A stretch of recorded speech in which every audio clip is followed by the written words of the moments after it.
गृहमंत्र्यांच्या आदेशाशिवाय पायलट गनचा वापर होऊ शकत नाही. पंतप्रधान मोदींनी अमित शहांचा राजीनामा घ्यावा. निवृत्त न्यायमूर्तींद्वारे लाठीचार्जचा तपास व्हावा. राहुल गांधींची मागणी. अंधभक्त मूर्खांना देव मानतात. राहुल गांधींचा लोकसभेत हल्लाबोल. विद्यार्थ्यांच्या आंदोलनामध्ये संताप, द्वेष, हिंसा नव्हती. तरुण पिढीच्या उदार विचारांचा सर्वांनी आदर केला पाहिजे. राहुल गांधींचं परखड मत. राहुल गांधींनी वापरलेला शब्द असंसदीय. विधेयकावर राहुल गांधी राजकारण करतायत. मंत्री जितेंद्र सिंह यांचा आरोप. विद्यार्थ्यांवर पायलट गननं हल्ला करण्याचे आदेश कुणी दिले? राहुल गांधींचा संसदेमध्ये थेट सवाल. तर विद्यार्थ्यांवर गोळीबार झाला नाही. राहुल गांधी खोटं बोलत आहेत. किरण रिजिजू यांनी राहुल गांधींचे आरोप फेटाळले.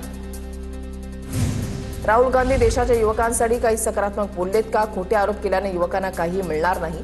मुख्यमंत्री फडणवीसांचा राहुल गांधींवर हल्लाबोल. पायलट गनच्या वापराचे आदेश शहांनी दिले असल्यास कारवाई व्हावी. अभिजित दिपकेंची मागणी. सरकार सुधारलं नाही तर विद्यार्थी सरकारही बदलू शकतात. अभिजित दिपकेंचा इशारा. शिवरायांना पहाड का चुहा म्हणणारा औरंगजेब आणि विद्यार्थ्यांना झुरळ म्हणणाऱ्या सरकारमध्ये काय फरक? उद्धव ठाकरेंचा सवाल. उद्या ही झुरळ तुमचा कोथळा बाहेर काढतील. उद्धव ठाकरेंची टीका. दिल्लीतील 20 जुलैच्या आंदोलनामध्ये गोळीबार झाला नाही. सोशल मीडियावरील दावा दिल्ली पोलिसांनी फेटाळला. व्हायरल व्हिडिओमधील जखमी व्यक्तीच्या एमएलसी अहवालामध्ये गोळी लागल्याचा पुरावा नाही. लोकसभेत परीक्षा सुधारणा विधेयक आवाजी मतदानानं मंजूर. विरोधकांच्या गदारोळामध्ये पार पडली प्रक्रिया. 2 दिवस संसदेमध्ये चर्चा झाल्यानंतर विधेयक मंजूर. पेपरफुटी रोखण्यासाठी काय करणार यावर चर्चाच नाही. आपण पेपरफुटी रोखण्याचा प्रयत्न करत आहोत का?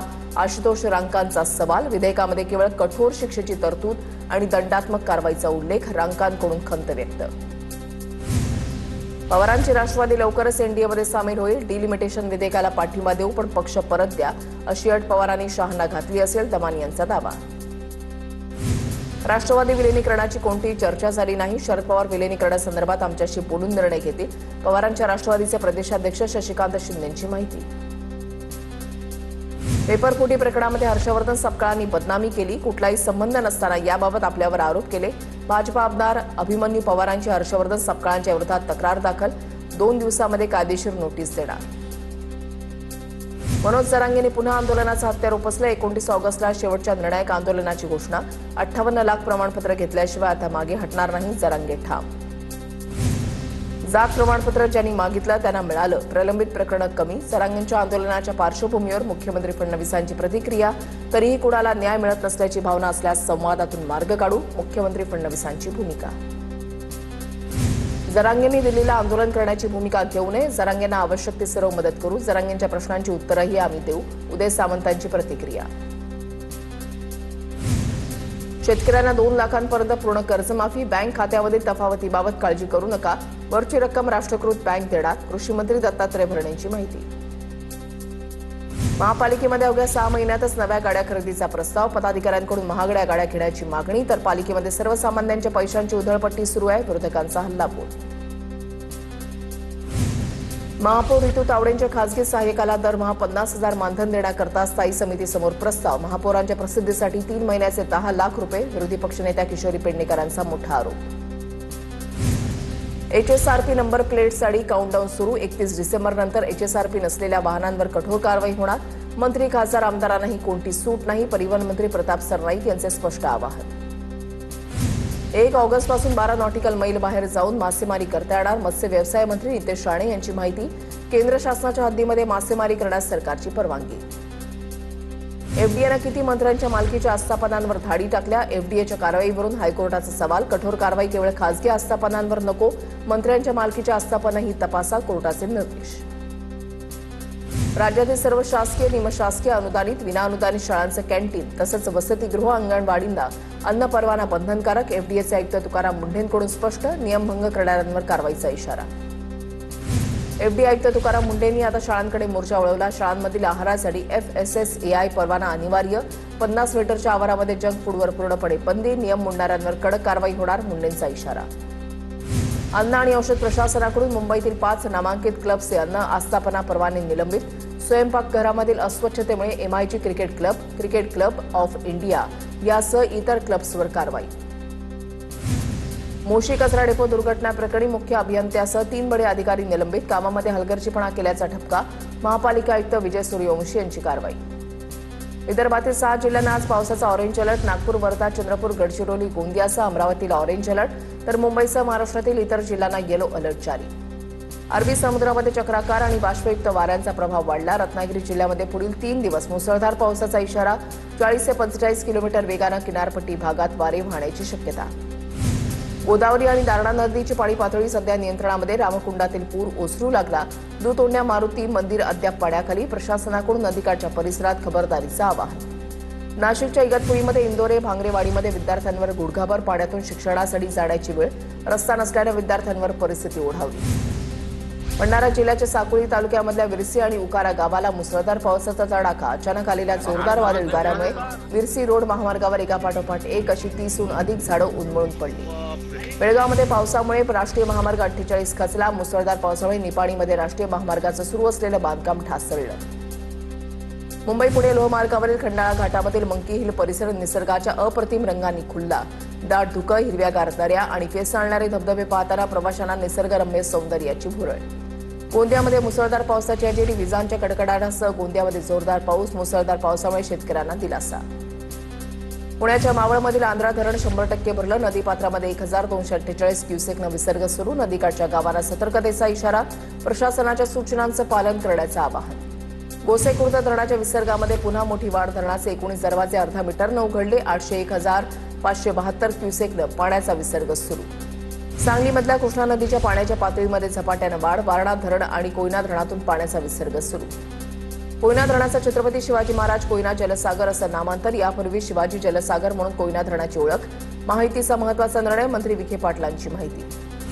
रायगडच्या खालापूरमध्ये पाली खोपोली मार्ग खड्डेमय. रस्त्यांवरील खड्ड्यांमुळे वाहन चालकांचा जीव धोक्यात. पाली खोपोली मार्गावरील पाली फाटा, मिरकुटवाडी, खाणाव आणि डोणवट परिसरामध्ये खड्डेच खड्डे. नाशिकमध्ये खड्ड्यांच्या मुद्द्यांवरून ठाकरेंची शिवसेना आक्रमक. नाशिक महापालिकेच्या पायऱ्यांवर ठाकरे सेना आज आंदोलन करणार. बुलढाण्याच्या खामगावमध्ये राज्य दक्षता पथकाने एक मोठी कारवाई केलेली आहे. इंडियन ऑइल पुणे बंगळुरू महामार्गाच्या कामाचा निकृष्टपणा उघड. निपाणीजवळ हायवेच्या उड्डाणपुलाचा भराव कोसळला. निकृष्ट कामामुळे हायवेच्या कामावर प्रश्नचिन्ह. रायगड पुण्याला जोडणारा पुणे दिघी ताम्हिणी महामार्ग मागील 25 दिवसांपासून बंद. प्रशासनाच्या विलंबामुळे नागरिकांकडून तीव्र नाराजी व्यक्त. महामार्ग बंद असल्यानं सर्वसामान्यांचे मोठे हाल. शरद पवारांचे बीएमसी नगरसेवक अजित रावराणेंच्या विरोधात भाजपा आक्रमक. रावराणेंनी मोदी, शाह, फडणवीसांच्या विरोधात आक्षेपार्ह वक्तव्य केल्याचा भाजपचा आरोप. रावराणेंना शिवसेना गटातून तत्काळ हटवण्याची भाजपची मागणी. शाडूची माती आणि पीओपी गणेश मूर्तीच्या नियमांवर मुंबईतल्या गणेशोत्सव मंडळांमध्ये संभ्रम कायम. पर्यावरणपूरक गणेशोत्सवाचं आवाहन करताना सरकारनं कायमस्वरूपी स्पष्ट तोडगा काढावा. मंडळांची मागणी. लालबागमधील गणेश गल्लीमध्ये मुंबईच्या राजाचा पाद्यपूजन सोहळा उत्साह संपन्न. गुरुपौर्णिमेच्या दिवशी मुंबईच्या राजाचं पाद्यपूजन करण्यात आलं. सोहळा पाहण्यासाठी भाविकांनी गर्दी केली होती. पुण्यामध्ये 2025 मध्ये भटक्या कुत्र्यांनी सावा घेतल्याच्या 30,000हून अधिक घटना. कायमस्वरूपी उपायाच्या ऐवजी कुत्र्यांच्या मोजणीसाठी महापालिकेनं 25 लाखांची निविदा काढल्यानं नागरिकांमध्ये नाराजी. अटल सेतूवर दुचाकीस्वाराची स्टंटबाजी. अटल सेतूवर प्रवेश नसताना सुद्धा युवकांची दुचाकीवरून स्टंटबाजी. वडाळा वाहतूक पोलिसांकडून गुन्हा दाखल. डोंबिवलीमधील पेंढारकर कॉलेजजवळ उलट्या दिशेने येणाऱ्या कारकडून 3 ते 4 वाहनांना धडक. अनेक वाहनांचं नुकसान. सुदैवानं कोणतीही जीवितहानी नाही. धाराशिवमध्ये आळणी फाट्याजवळ पिकअप आणि कंटेनरची धडक. अपघातामध्ये 2 जणांचा मृत्यू. 6 ते 7 प्रवासी गंभीर जखमी. दोन्ही मृत प्रवासी उमरगा तालुक्यामधल्या बोरी गावचे रहिवासी. बोरीवलीमधील वाईन शॉपवर आमदार संजय उपाध्याय यांची धाड. वाईन शॉपमध्ये अवैध सिगारेटसह इतर साहित्य जप्त. वाशिम नगर परिषदेच्या कामाचा भोंगळ कारभार समोर. रस्त्याच्या कामानंतर बनवलेली गटाराची झाकणं पाणी पातळीच्या वर असल्याचं निष्पन्न. पाणी पातळीच्या वर गटाराची झाकणं असल्यानं पाण्याचा निचरा होत नसल्याचं समोर. धाराशिवच्या उमरगा एमआयडीसीमध्ये प्रदूषण करणाऱ्या कारखान्यांच्या विरोधात जिल्हा उद्योग संघटना आक्रमक. प्रदूषणयुक्त कारखान्यांना बंदी घालण्याची मागणी. एमआयडीसी परिसरामधील कामगार उद्योजकांच्या आरोग्याचा प्रश्न ऐरणीवर. साताऱ्याच्या खंडाळ्यामध्ये गॅस गटरनं एटीएम कापून 2,34,000ची रोकड लंपास. खंडाळा पोलीस ठाण्यामध्ये अज्ञात चोरट्यांच्या विरोधात गुन्हा दाखल. महाड शहरामध्ये मराठी पाटे अनिवार्य करण्याचा निर्णय. मनसेच्या इशाऱ्यानंतर नगर परिषदेकडून कारवाई. शहरातील दुकानांवर मराठी पाट्या लावण्याची मनसेची मागणी होती. अमरावतीच्या चिखलदरा शहरावर पाणी टंचाईचं सावट. सक्कर तलावातील पाणीसाठ्यानं तळ गाठला. नागरिकांना पिण्याच्या पाण्यासाठी अडचणींचा मोठा सामना करावा लागणार. अहिल्यानगरच्या शेगावमध्ये भीषण पाणी टंचाई. पीक वाचवण्यासाठी शेतकऱ्यांवर एका रोपाला हातानं पाणी देण्याची वेळ. शेवगावच्या सालवड गावमध्ये पाणी टंचाईच्या झळा. पाऊसही नसल्यानं शेतकरी संकटात. नागपूरच्या वैशालीनगर परिसरामधील एका टायरच्या गोदामाला आग. अग्निशमन विभागाच्या जवानांनी तातडीनं घटनास्थळी धाव घेत आगीवर नियंत्रण मिळवलं. सुदैवानं या घटनेमध्ये कोणतीही जीवितहानी नाही. सातारा जिल्ह्यामधल्या आरोग्य यंत्रणेचं कायापालट होणार. रिक्त पदं भरणार. MRI आणि कॅथलॅब सुविधा लवकरच सुरू होणार. मंत्री शिवेंद्रसिंह राजे भोसले, आरोग्यमंत्री प्रकाश आंबेडकर यांच्या अध्यक्षतेखाली मंत्रालयामधील बैठकीमध्ये निर्णय. अमरावती शहरामध्ये बनावट हेल्मेट विक्री प्रकरणी वाहतूक पोलिसांची मोठी कारवाई. रेल्वे स्टेशन चौकामधील शीतल लॉजमध्ये ठेवण्यात आलेले राजस्थानमधील रायपूर इथून आणलेलं हजारो हेल्मेट जप्त. मुंबईतल्या जुल्फिकार टोळीला मुंबई पोलिसांकडून अटक. विकास कामातून जुल्फिकार टोळी खंडणी गोळा करायची. जुल्फिकार टोळीच्या म्होरक्यासह 12 आरोपींना अटक. बुलढाण्याच्या खामगावात अन्न नागरी पुरवठा विभागाची मोठी कारवाई. गॅसचे मोठे रॅकेट उघड. अवैध गॅस व्यावसायिक आणि घरगुती सिलेंडरमध्ये भरून काळा बाजार. दाढीमध्ये 86,44,000चा मुद्देमाल जप्त. इचलकरंजीमधल्या व्यावसायिकाची तब्बल 19,33,000ची फसवणूक. बनावट ईमेलच्या माध्यमातून महागड्या उत्पादनांची ऑर्डर देत गंडा. भंडाऱ्याच्या मानेगावात आंदोलन केल्याप्रकरणी 15 जणांवर गुन्हे दाखल. महामार्गाच्या अंडरपास कामाच्या चुकीमुळे एकाच्या मृत्यूनंतर संतप्त नागरिकांनी टायर जाळत आंदोलन केलं होतं. जळगावमध्ये पोलिसांच्या हद्दीच्या वादामुळे तब्बल 5 तासानंतर अपघाताचा गुन्हा दाखल. इच्छादेवी चौफुलीवर अपघात झाला होता. पोलिसांच्या फिरॉफिरीमुळे नागरिक नाराज.